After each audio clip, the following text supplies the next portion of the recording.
Il y a des personnes qui ont des problèmes avec la toxicomanie, d'autres de jeux compulsifs. Il y a des personnes en santé mentale qui se retrouvent vraiment démunies de services ou des fois de juste les accompagner dans les services.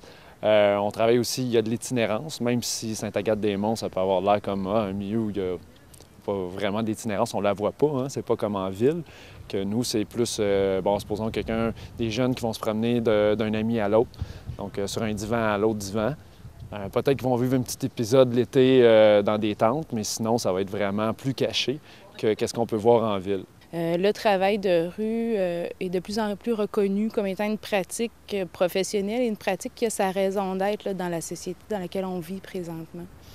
Où tout roule vite, où tout est pressant, où on demande des résultats, où aussi on demande toujours que la personne veuille absolument s'en sortir au moment où on est présent dans leur vie. Tandis qu'en travail de rue, on les laisse aussi arriver au point où là, bon, ils veulent, sont décidés, le contact est là, donc on peut les référer.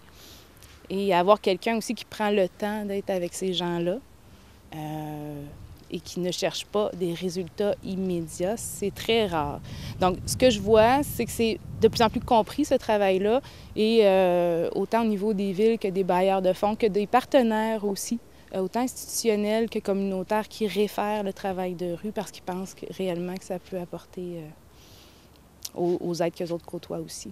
Souvent, ces personnes-là, ils ont eu des gros, je pourrais appeler ça des traumatismes, avec des services institutionnels.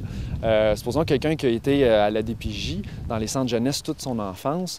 Après ça, il peut être très, très méfiant d'aller vers des ressources comme le CLSC ou ces endroits-là.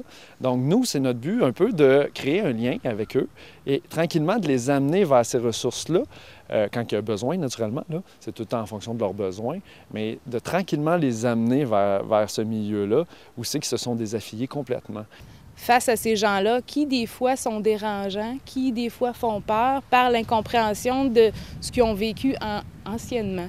Donc, un peu plus de tolérance pour que les gens, c'est ça, que les gens soient conscients que ça a été des enfants qui ont grandi, qui ont vécu des choses, puis qui, présentement, dans leur vie, ils sont là.